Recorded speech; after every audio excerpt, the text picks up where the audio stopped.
Papasok na nga ako. Buti na lang malapit lang yung school ko. Ayoko kasi maglakad eh. Ay nako, ayan na yung school ko.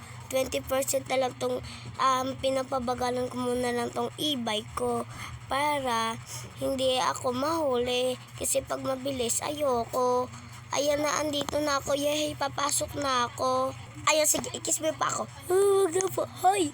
Wag mo nga ganyanin yan, babae yan, di ba? Wag yung ganyanin yan, di ba?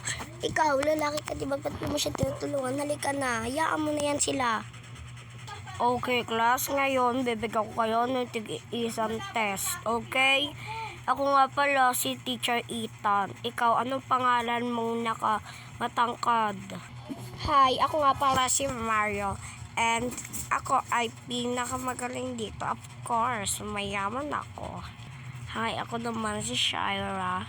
Mali. Shira B. Sofia. Sofia na lang.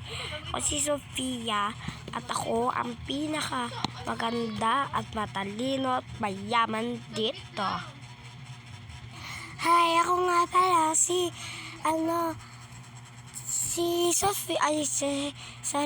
Ako nga pala si Celine. Yun lang. Mabait ako. At ako pala si Josh. Then subscribe kayo. Okay, class. Uwi na. Yehey. Uwi na. Yehey.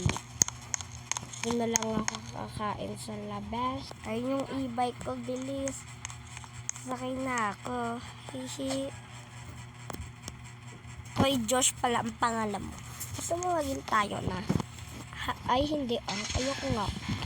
Kung ayaw mo, pwede kong palitan yung e-bike mo ng kotse. Dali na. Hindi, sisilin ang gusto ko. Anong sisilin? Dapat ako. Ako na. Bibigyan na kita ng 100 million. Ano ba? Hindi nga ako naano sa pera, di ba? Ay naku, Josh. Ikaw nang pinipilit. Pumili ka. Sa linggo, pupuntahan kita. O babarilin ko at papatayin kita. At alam mo ba, ang tatay ko ay principal? Ay, sorry. Hindi na pala kita gusto. Alis. Ay, naku. Umalis na siya. Punta na nga ako sa bahay ko. Baka andun na rin wala lang. Ako lang mag-isa dito sa bahay ko eh. Imbitahan ko si Celine bukas. Thank you followers. Like and subscribe kayo. Bye-bye. Wait for part 2.